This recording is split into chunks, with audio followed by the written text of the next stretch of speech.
Hello student, this is Shaheen and in this particular lecture video I am going to discuss some of the most important concept of principle of macroeconomics, and that is related to Delhi University semester 6 Seoul. And some of my students commented down that ma'am please upload video for Delhi University semester 6, please upload the video. ये जो comments आ रहे हैं वो semester 4 वाली video पे आ रहे हैं कि आप सेमेस्टर 6 की अपलोड करो। तो स्टार्ट करते हैं आज की आप लोगों का टॉपिक्स कि क्या क्या इंपॉर्टेंट कॉन्सेप्ट्स हो सकते हैं आपके इकोनॉमिक्स में। That is not related to chapter 1 और chapter 2. I am only pick some of the topics and then upload the video on that particular topics. Now question number 1 says, question number 1 बोलो या concept number 1 says what is macroeconomics and how is it different from microeconomics. means basically आपसे पहले पूछ लिया macroeconomics की definition और उसके बाद बोला है कि आप इन दोनों के बीच में डिफरेंस बताओ. तो सबसे पहले इकोनॉमिक्स सब लोगों ने पढ़ रखी है कि इकोनॉमिक्स होती क्या है. तो इकोनॉमिक्स को दो बड़ी बड़ी कैटेगरी में बांटा हुआ है. Number 1 is micro economics and number 2 is macro economics. Micro economics individual की स्टडी होती है, बहुत ही छोटे लेवल पे स्टडी करते हैं, जैसे कि किसी पर्टिकुलर पर्सन की डिमांड, किसी पर्टिकुलर पर्सन की सप्लाई, जैसे प्रोड्यूसर की सप्लाई और बायर की, कंज्यूमर की डिमांड. और जो मैक्रो इकोनॉमिक्स होता है वो कंट्री के लेवल पे होता है, गवर्नमेंट के लेवल पे होता है. Two branches of economics appear different, they are actually interdependent and complement each other. एक दूसरे के अपोजिट भी हैं और एक दूसरे के बिना एग्जिस्ट भी नहीं कर सकते. अब आप बताओ कि एग्रीगेट की अगर मैं बात करूं तो एग्रीगेट क्या बिना इंडिविजुअल के पॉसिबल है? जब पर्टिकुलर इंडिविजुअल को आप कलेक्ट करोगे तभी तो आप ग्रुप बना सकते हो. तो ये समहाउ बोला गया है कि ये इंटरडिपेंडेंट भी है और ये कॉम्प्लीमेंट भी करता है एक दूसरे को. तो सबसे पहले हमने जिस्ट में पढ़ लिया कि होता है क्या है. अब इस कॉन्सेप्ट के अंदर सिर्फ मैक्रो इकोनॉमिक्स की बात की है, तो आप लोग माइक्रो अपने आप पढ़ लेना, मैं मैक्रो से स्टार्ट कर रही हूँ. ये कुछ चीज़ें मैंने अपनी तरफ से ऐड ऑन की है सो दैट कि अगर पेपर में इस कॉन्सेप्ट से रिलेटेड कोई भी क्वेश्चन आता है तो आप लोग का ये छूट ना पाए. Now micro economics starting from here, I will macroeconomics starting from here. macroeconomics.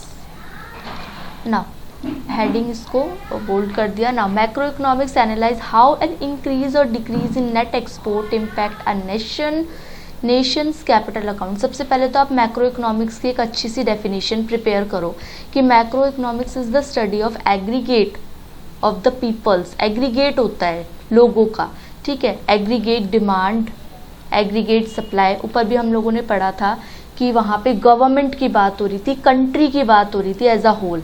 उसके बाद यहाँ पे जो आप देखोगे वो नेशन के कैपिटल अकाउंट, जीडीपी की बात होती है, अनएम्प्लॉयमेंट रेट की बात होती है, इन्फ्लेशन की बात होती है मैक्रो इकोनॉमिक्स में. तो ये एक line to line, I am not going to tell you line to line but I am telling you the gist कि इसके अंदर लिखना क्या क्या है जब आप एग्जाम में कर रहे हो ये पेपर तब. फिर उसके बाद मैक्रो इकोनॉमिक्स फिस्कल पॉलिसी और मॉनेटरी पॉलिसी के ऊपर होता है. तो मैक्रो इकोनॉमिक्स की बात, अभी फिस्कल पॉलिसी को डिटेल में स्टडी करेंगे. What is fiscal policy, what is monetary policy. तो अब आप लोगों को इतना पता चल गया होगा कि macro economics is the study of aggregates. एक तो नंबर 1 पॉइंट एग्रीगेट की स्टडी होती है. नंबर 2 पॉइंट इसको गवर्नमेंट डील करता है, इसमें फिस्कल पॉलिसी जैसी बातें होती हैं, मॉनेटरी पॉलिसी जैसी बातें होती हैं. अब ये फिस्कल पॉलिसी, मॉनेटरी पॉलिसी थोड़ा सा बता देती हूँ कि क्या होता है.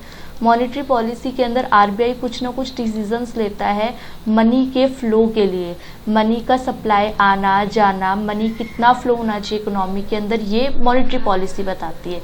और जब फिजिकल पॉलिसी होती है तो टैक्सेस कितने होने चाहिए, सब्सिडी कितनी देनी चाहिए, गवर्नमेंट डिसाइड करती है. तो ये सब कुछ पॉइंट्स हैं जो कि हम मैक्रो इकोनॉमिक्स में पढ़ते हैं.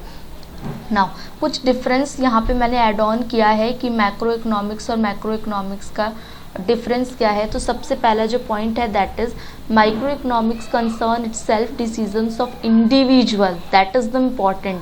And macro economics on the other hand analyse the decision that are made on the countries and government. on the basis of aggregate. Okay, aggregate. Now microeconomics adopts a bottom up approach और macroeconomics adopt top down approach. Bottom up approach means individual को देखा और फिर उससे first step, second step, third step.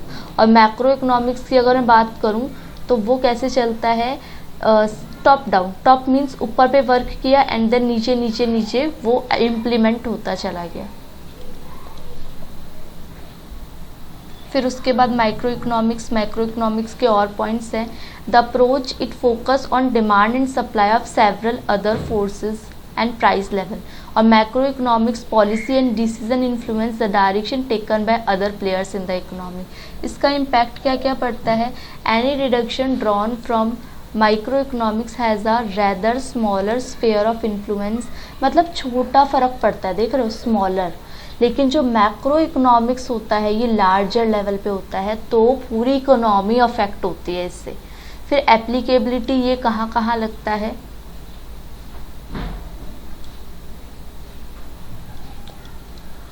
Applicability, the key beneficiary of micro economics concepts are investors of members of household. मतलब ज़्यादातर कौन से होते हैं, हाउस होल्ड्स होते हैं. और as per macro economics policy maker are larger corporation are the ones that gain a lot, जिनको बहुत ज़्यादा प्रॉफिट्स हुआ हो.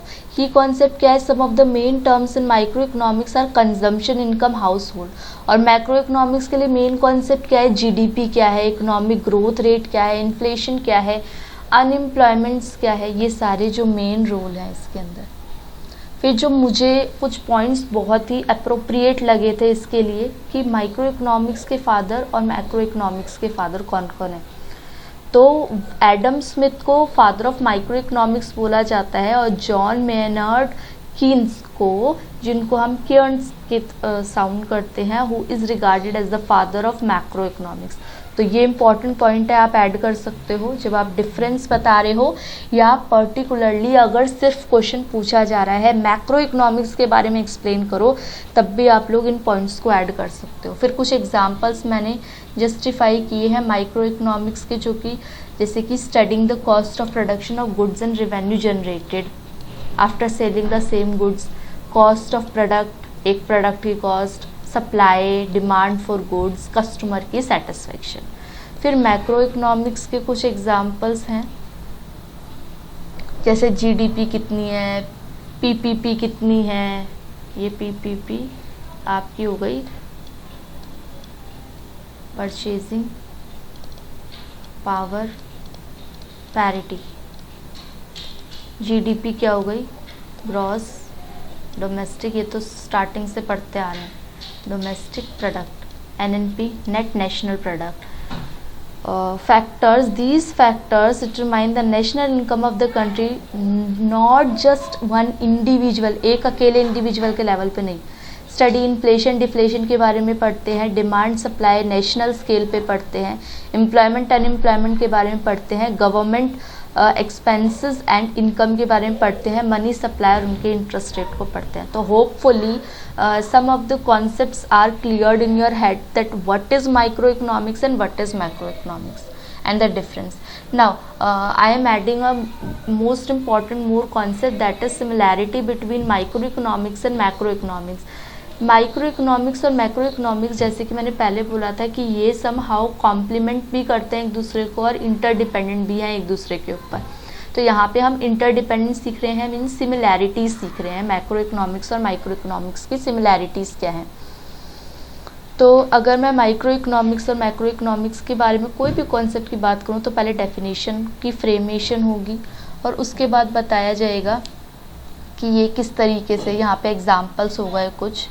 मैं मोस्ट इम्पॉर्टेंट पे आती हूँ, मेरे को एक इम्पॉर्टेंट कहाँ से शुरू है ये, वेट, यहाँ से. Although micro and macro economics differ from each other, है ना, अलग अलग हैं. अभी हमने कितने सारे पॉइंट्स पढ़े. Respective area of interest there is a close relationship. अब ये क्लोज रिलेशनशिप क्या है. Macro economics is based on many principle, analyse of micro economics in its and studies of large economic unit. क्योंकि micro economics की study पहले करोगे आप, उसके बाद आप माइक्रो इकोनॉमिक्स की स्टडी कर सकते हो। तो without micro, macro doesn't exist. Now, the relationship between microeconomics and macroeconomics also lie in the fact that aggregate level of production and consumption are the result of choices made by household and individual firm। तो सबसे पहले household तो बनोगे ना, household individual firms बनेंगी, तभी वो micro level पे उसको एग्जिस्ट हो पाएगा। It is worth mentioning the microeconomics is use to study how macroeconomics changes can affect the behaviour of microeconomics. ये दिखाता है कि भाई माइक्रो इकोनॉमिक्स का जो फ़र्क पड़ रहा है वो मैक्रो इकोनॉमिक्स पे किस तरीके से दिख रहा है। For example, how an increase in inflation और change in the real exchange rate could affect the production of goods in a particular country. देखो, change in real exchange rate से पूरी कंट्री पे क्या फ़र्क पड़ा, या increase in inflation could lead to change in price of raw material of companies। Inflation की वजह से रॉ मटेरियल्स पे क्या फ़र्क पड़ा। देखो, इन्फ्लेशन बहुत बड़ा टॉपिक है, रॉ मटेरियल कंपनीज का अलग अलग होता है। तो आप देख रहे हो यहाँ पे मैक्रो से माइक्रो पे कितना फ़र्क पड़ रहा है, which in turn would affect the price of the final product paid by consumer. फिर उसके बाद इसकी कुछ कंक्लूजन दे रखी है, यहाँ पे बोल रखा है here we see the obvious overlap between branches of economics such relying on the other, that is not somehow important. Conclusion में ये बता रखा है कि डिफरेंस जितना है लेकिन फिर भी ये समहाउ रिलेटेड है और इनके बारे में डिस्कशन है। Now the third important concept related to the chapter number 1 or you can say introduction basic is describe the main microeconomics policies। तो 2 मेन बेसिक पॉलिसीज़ हैं जो कि आप लोग ऐड ऑन कर सकते हो, that is monetary policy and fiscal policy. Fiscal policy and monetary policy. अब ये मॉनिटरी पॉलिसी और फिस्कल पॉलिसी है क्या, इसकी डिटेल में स्टडी करना one of the most important thing is discussed with you guys. Monetary policy या तो आपसे डायरेक्ट फ्रेम क्वेश्चन हो जाएगा कि डिस्क्राइब करो मेन मैक्रो इकोनॉमिक्स पॉलिसी, या तो आपको इंडिविजुअली पूछ लिया जाएगा किसी भी पॉलिसी के बारे में कि आप फिस्कल पॉलिसी डिस्क्राइब करो या मॉनिटरी पॉलिसी डिस्क्राइब करो। Question is frame any how. Now what is monetary policy? Monetary policy is an economic policy that matches the size of the growth rate of money supply।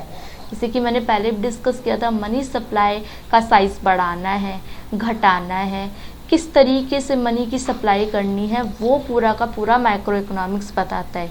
ये जो policy है ये implement करती है अलग अलग tools को, इंटरेस्ट रेट को, और ये कौन किसके हेल्प से करते हैं, सेंट्रल बैंक की हेल्प से ये पूरा का पूरा परफॉर्म किया जाता है।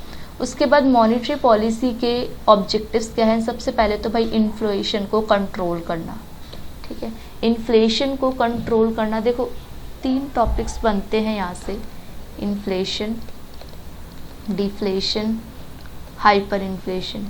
इन्फ्लेशन का मतलब होता है जैसे कि मान लो 10 रुपये की चीज़ 12 रुपये की हो गई, 13 की हो गई, तो ये हो गई इन्फ्लेशन। जैसे महंगाई बढ़ रही है जो कि इम्पॉर्टेंट है समहाउ बोला जाए हमारी इकोनॉमी के लिए। डिफ्लेशन मीन्स कम हो जाना, 8 की हो गई, 7 की हो गई, 9 की हो गई। हाइपर इन्फ्लेशन का मतलब 10 की चीज़ 100 की हो गई, 10 गुना का फ़र्क। तो इस तरीके से हमें ये ध्यान रखना पड़ता है कि हेल्दी इकोनॉमी के लिए लो लेवल ऑफ इन्फ्लेशन होगा। इन्फ्लेशन होना चाहिए लेकिन किस लेवल का, लो लेवल का। Next is unemployment. अनएम्प्लॉयमेंट तो बिल्कुल भी सही नहीं है हमारी कंट्री के लिए, ज़ीरो एम्प्लॉयमेंट हो नहीं सकता, zero unemployment. Unemployment is the economy. For example expansionary monetary policy means ज़्यादा लगाना चाहिए ताकि एम्प्लॉयमेंट कम हो, because the higher money supply stimulate business activities that lead to expansion on the job market. Now currency exchange rate. Currency exchange rate का मतलब है जैसे कि फॉरेन एक्सचेंज रेट होता है डोमेस्टिक और फॉरेन करेंसी के बीच में। तो फॉर एग्जांपल सेंट्रल बैंक में increase the supply money by issuing more currency. ज़्यादा करेंसी करेगा तो मनी सप्लाई ज़्यादा होगी और अगर कम करेगा तो कम होगी। इसके बारे में बताया हुआ है।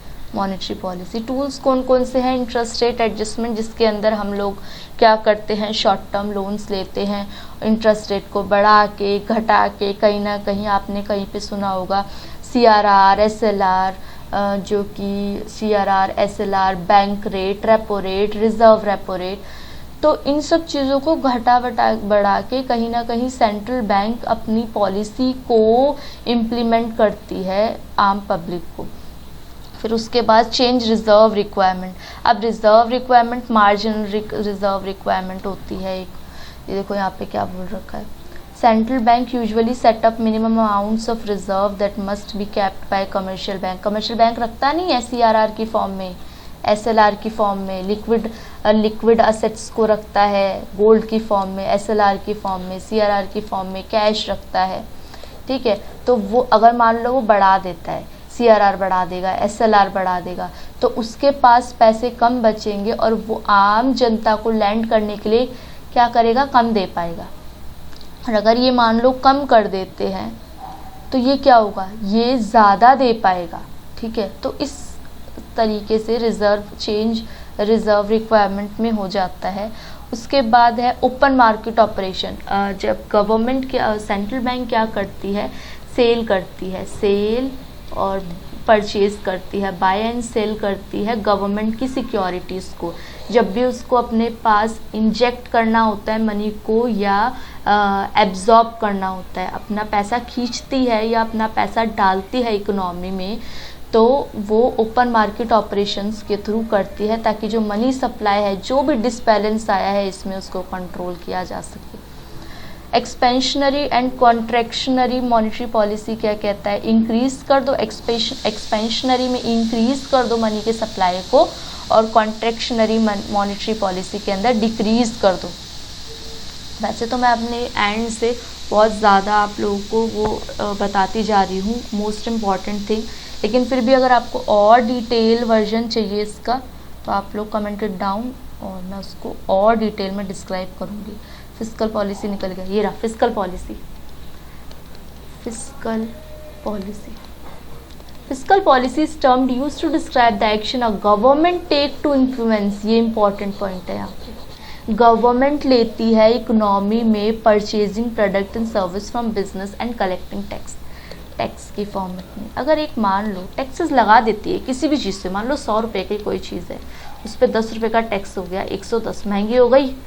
गवर्नमेंट क्या करती है, वो पैसा अपने पास डाल रही है। मान लो 100 की चीज़ है, 10 रुपये की सब्सिडी दी गई, तो 90 रुपये की, जैसे सिलेंडर्स वगैरह में 90 रुपये हो गए उस चीज़ के, तो उससे क्या होगा, लोगों के पास परचेजिंग पावर ज़्यादा होगी उस पर्टिकुलर सामान को खरीदने की।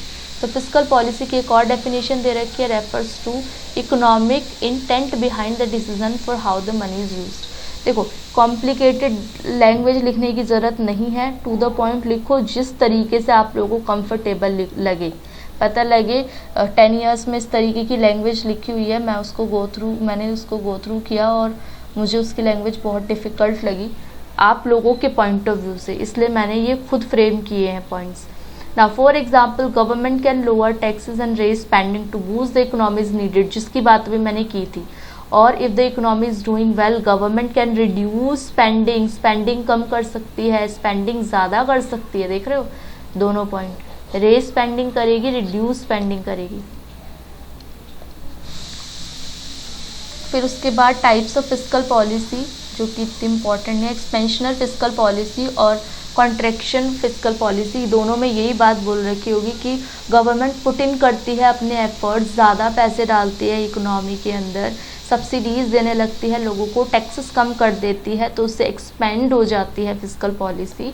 ठीक है, देखो यहाँ पे लिखा हुआ है कट्स टैक्सेस, है ना, स्पेंड ज़्यादा करती है या टैक्सेस कम कर देती है, दोनों ही सूरतों में एक्सपेंड हो जाएगी आपकी फिस्कल पॉलिसी, क्योंकि फ्लो जो मनी सप्लाई का फ्लो है वो इकोनॉमी में फैल गया ना। और कॉन्ट्रैक्ट कब करेगी, दोनों, या तो कम कर देगी स्पेंडिंग, मोर टैक्स लगा देगी, या स्पेंडिंग कम कर देगी, दोनों ही पॉइंट ऑफ व्यू से आपका क्या हो जाएगा। यहाँ पे छोटा सा मैंने ये ऐड कर दिया difference, that is not so important from the basic point of view, but एक बार पढ़ा देती हूँ। डायरेक्टेड बाय लेजिस्लेटिव, कौन करता है, गवर्नमेंट। ये कौन करते हैं, run by Fed through specialised body, FOMC या सेंट्रल बैंक करते हैं। ये expansionary contractionary automatic measure to regulate cash flow, ये कैश फ्लो की बात करते हैं, वो ऑटोमेटिक होता है।